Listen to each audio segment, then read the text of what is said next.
چه بلایی سر این مملکت آمده است که بعضی از جوانهای ما تو خیابونا با لباسا و شلوارا و تیشرتا و مدل نمیدونم سراریش میان بیرون که خدا شاید آدم نمیدونه.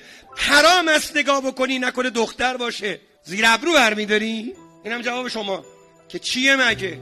وقتی حالت مردونه دیگه از بین رفت و حالت زنونه جاش میاد، بعد اونم میگی چیزی نیست. من چی میشه؟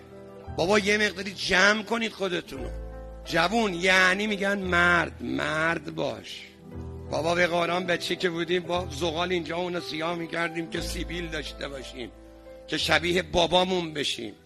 تا حالا داری شبیه خاله و عمت داریم.